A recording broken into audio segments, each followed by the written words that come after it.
Hi, my name's John Ehlers. I live here in Hamden, Massachusetts right now. I spent 22 years in the Navy.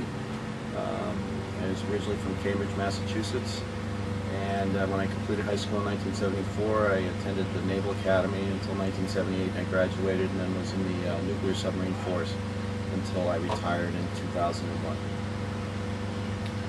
Okay, why did you join the service? At the time, I was a kid raised in Cambridge. The Vietnam War was still going on, although it was starting to tone down a little bit.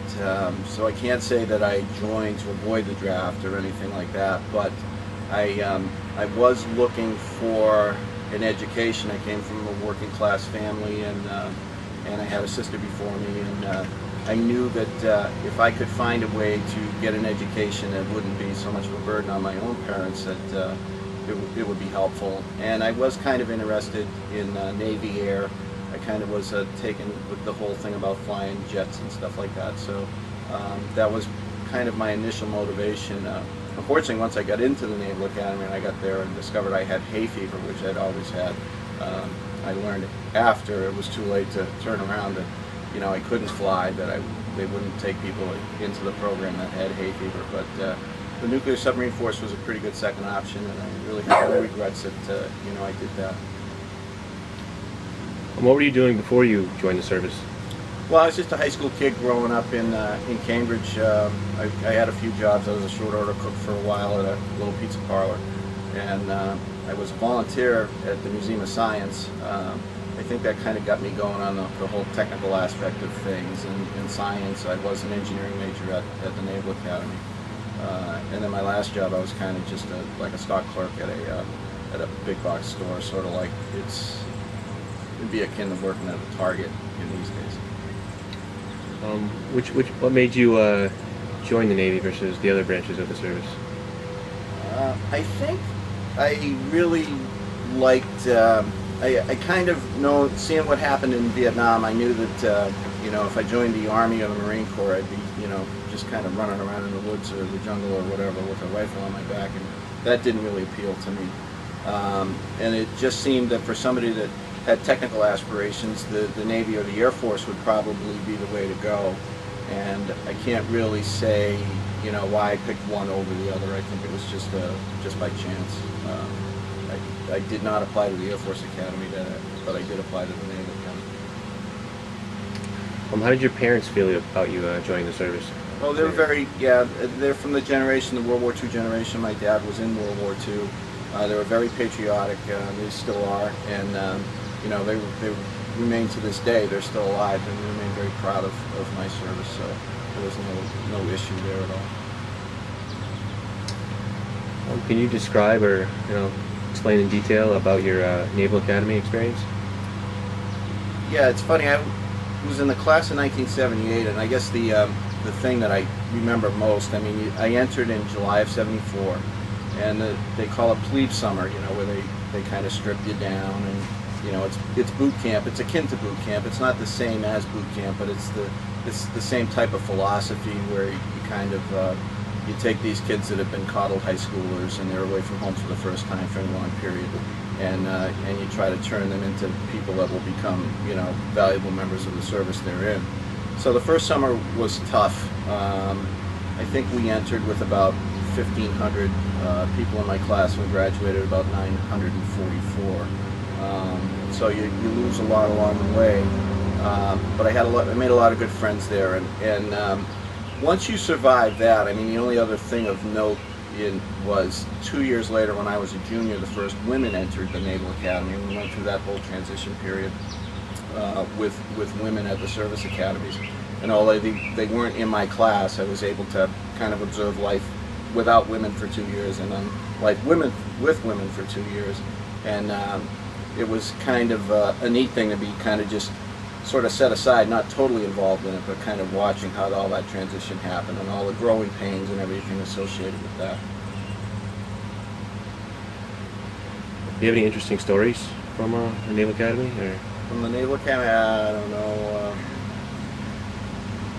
I'm not sure any that I'd want to share in a historical archive. I mean, I was a struggling engineer. I kind of graduated with a 3.0 in aerospace engineering, and and probably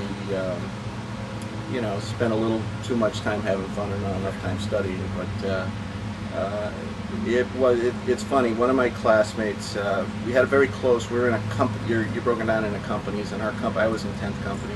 One of our classmates was a fellow named Ken Waldy, and he was a very popular guy. He was actually president of our class, and we lost him on 9/11. He was on one of the flights that hit the World Trade Center, and it was amazing that even though every once in a while we'll go back for a reunion or something like that, how many people came together for a memorial for Ken that we put together for him, and we still get together with email or whatever, and Ken was he was the first of us to die. We've lost another classmate a couple years ago, about a year ago. I believe he died of a heart attack. So it's funny.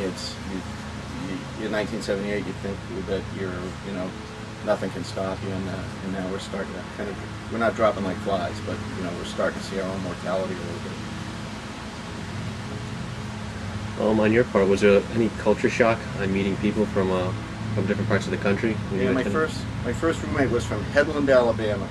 His name was Dusty Gray, and I swear I had a very thick Boston accent. I mean, I've lost it over the years, but I swear we were roommates for about a week before we really could, communicate effectively with each other. And I do remember he kept talking about his mama was going to send some boiled peanuts, and it's boiled peanuts. I never knew there was such a thing as boiled peanuts, but I really didn't understand what a balled peanut was. But he was a good guy. He left after our second year, and he joined the Air Force and became a Baptist minister. And I hear from him from time to time. But that was certainly a culture shock for this kid from Boston and this kid from Alabama. We couldn't have been more different personality-wise or the way we spoke, but we became pretty good buds. You said you were a submariner. What was your military occupational specialty?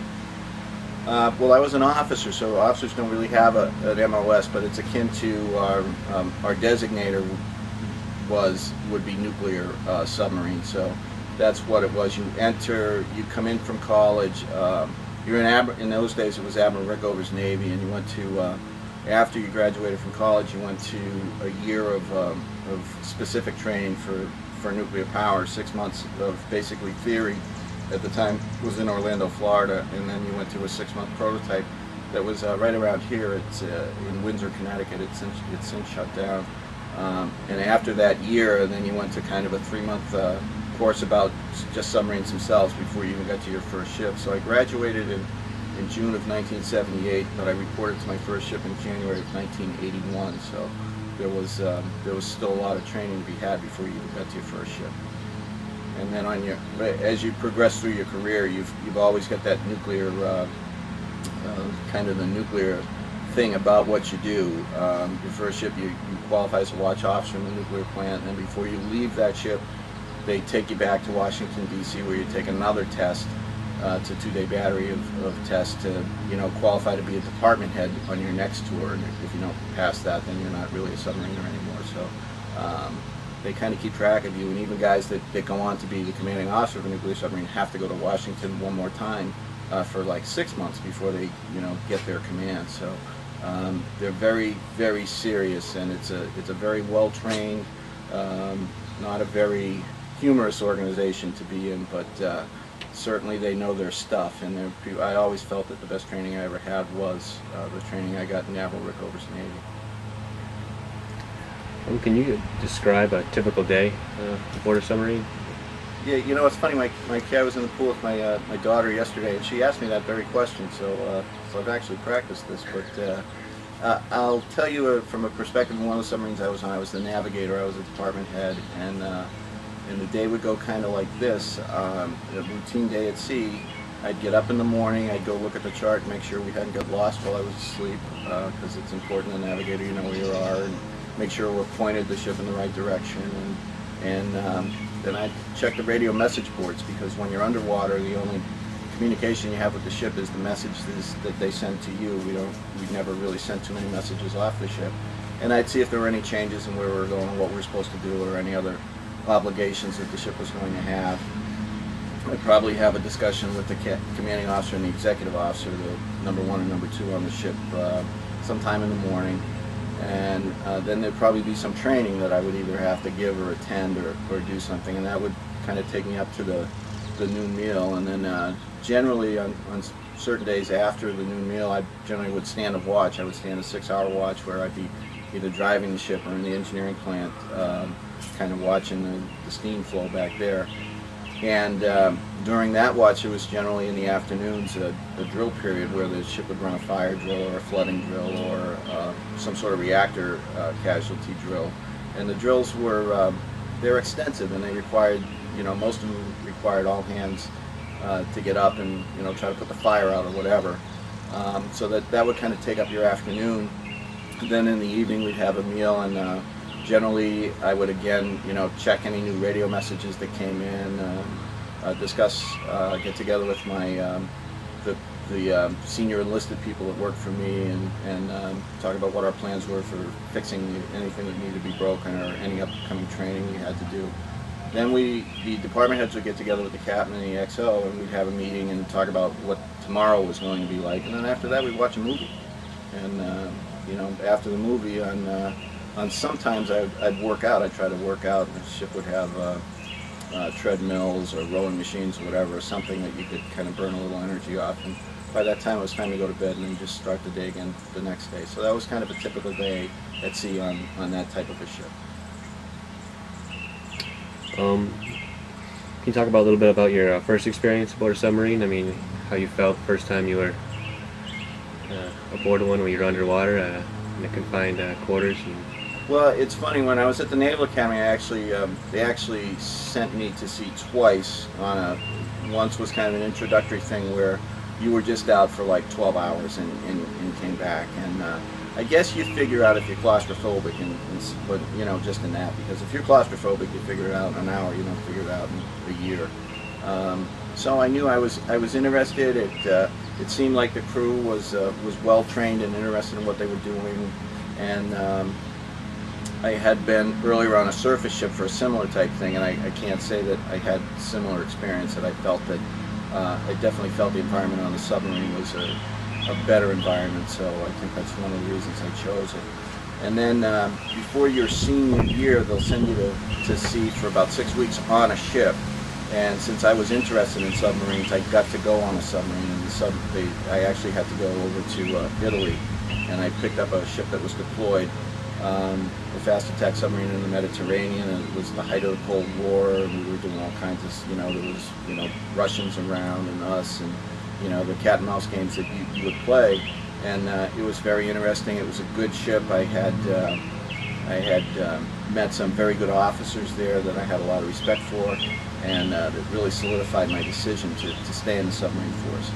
And then when I got to my first ship that I was assigned to, after all the training and graduating from college and everything, that ship I met up with the crew in Pearl Harbor and Hawaii, and then we sailed out of Guam after that.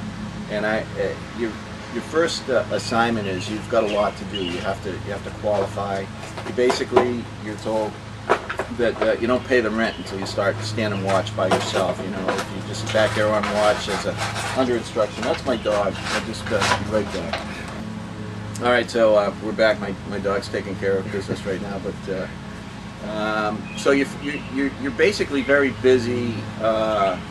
And your first ship, I mean, life is not easy on your first ship, especially if life on your ship is dictated by how well you're doing inspections. And on my first ship, we had done poorly on a couple of inspections, and that makes morale and it makes everything worse. And I was actually ready to get out of the Navy. I had submitted my letter of resignation, and one officer that I worked for that I respected a lot told me that not to judge everything by that ship, that there was just a lot of bad luck, and most of the ships weren't going to be like that. So I actually agreed to stay, and I actually, as a junior officer, I went to another ship and had a very good time over there. Did a lot, felt like we accomplished a lot, and it was a lot better environment, and that's when I decided to make it a career and stay in. Can you talk about a little bit about the places that you were stationed and what you did at each location? Yeah, as I mentioned, my first my first home port was Pearl Harbor, Hawaii, and that was a good deal in those days. I was on a submarine that had it's a fleet ballistic missile submarine. They have 2 crews, so half the time one crew's got the ship, and half the time the other crew has the ship. And if you're off half the time and you're in Hawaii and you're 25 years old and you're single, I mean, it's just a nice environment to live in. I lived in Waikiki Beach, spent a lot of time at the beach, spent a lot of time, you know, just looking at the sights down there in Waikiki. But what happened was then due to SALT treaties and this and that and the other thing, then the ships combined crews, and we took the missiles off, and then we changed our home port to Bangor, Washington, which is a beautiful area of the country, the Pacific Northwest. Don't believe people who tell you it rains there all the time. It does rain a lot, but it's mostly in the winter, and it doesn't snow. So the summers are beautiful. You're not too far from mountains if you like to ski, if you like to camp, if you like to hike. I think Seattle is one of the cleanest cities I've ever been in. So, I mean, it wasn't Waikiki Beach, but, you know, it was a nice area of the country to live. And I actually met my wife there. So I look back there with fond memories. But after we got married, both of our families were from the East Coast, and her parents were getting on, and so were mine. So we decided to come back east. So basically after Washington, I spent most of my time in Groton, Connecticut, and Norfolk, Virginia, which are nice places, but you're kind of a West Coast sailor or an East Coast sailor. So I'd been a West Coast sailor, and now I was an East Coast sailor, and I kind of stayed on the East Coast until I retired. I had one tour where I taught ROTC at Notre Dame out in Indiana. If you think winters in New England are fun, you should go there. And they never call school for anything. It's like we'd be out of school for a week here, and I was still schlepping down to teach ROTC on 14 inches of snow. So that's one thing I learned in Indiana. Not too far from Chicago, a nice place to visit. So I enjoy it. I've enjoyed. I can't say that I didn't enjoy anywhere I ever was. Was there any interesting missions that you went on? Any close calls? Any? Anything that would be very interesting, I'm obligated not to speak of. Although most of what you read in books you can buy is probably true. You have to remember, in the Cold War, nobody ever shot a bullet at anybody. But I mean, there was a tremendous amount of stress going on between the U.S. Navy and the Soviet Navy, and they had a pretty good Navy. I mean, they were good operators. They had a lot of submarines. We liked to keep track of what their submarines were doing. They wanted to know what our submarines were doing, and we would, if you have a submarine that's underwater and nobody can see, I mean, you can imagine where you would want to put that and what you would want it to do. It was interesting, especially, I think I mentioned there's actually 2 types of submarines: fast attack submarines and fleet ballistic missile submarines. Fleet ballistic missile submarines, our part was to just kind of go out and hide and stay out of the way, and if there was ever a nuclear war, somebody would send us a message and we'd have to shoot our missiles. And our whole purpose of being there was, it was called mutually assured deterrence, where we felt that by the mere fact that we were there, nobody would be ever crazy enough to start shooting the missiles. So that was kind of called hide with pride, and that was very routine. It was sort of like driving a Cadillac, whereas if you were on a fast attack submarine, you were kind of out. If you heard a Russian somewhere, you probably want to go look and see what he was doing. Whereas if you're on a ballistic missile submarine, if you heard a Russian somewhere, you'd want to run the other way, because your value in that point was not to be detected. So as opposed to driving a Cadillac, it was like driving a sports car if you're on a fast attack. And I served on them both, and they both had their advantages and disadvantages. You will find some guys that hated one or the other. I enjoyed doing both.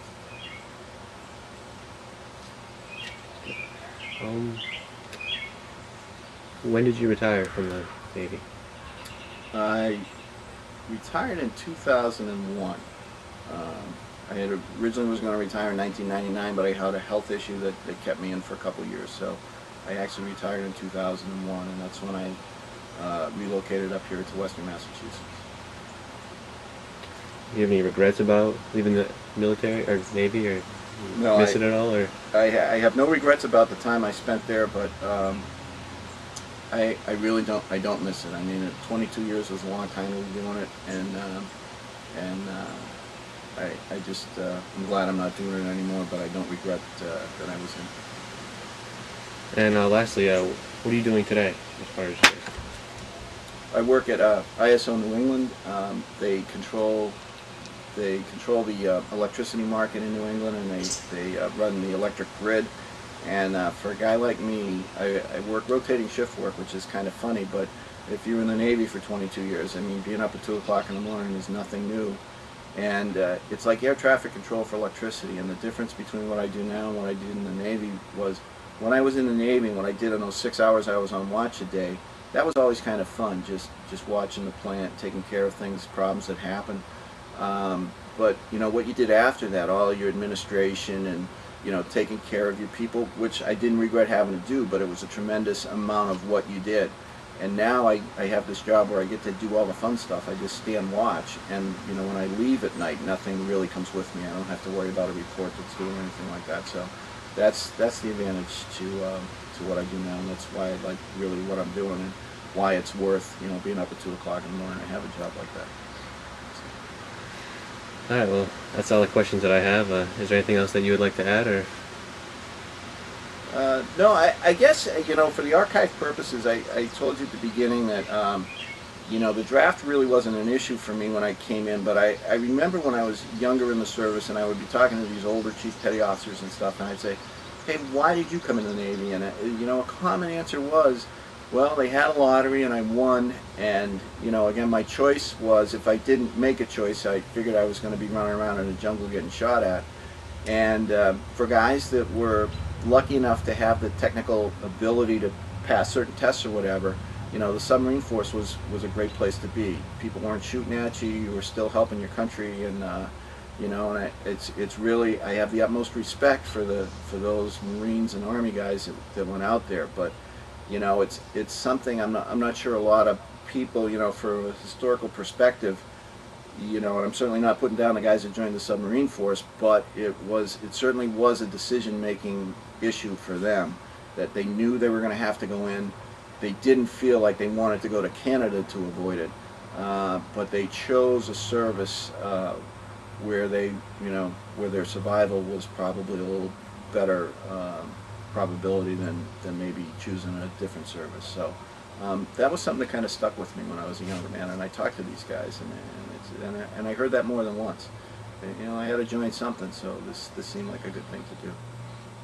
Okay, well, thank you very much for your time, and I appreciate you being part of our archive. Okay.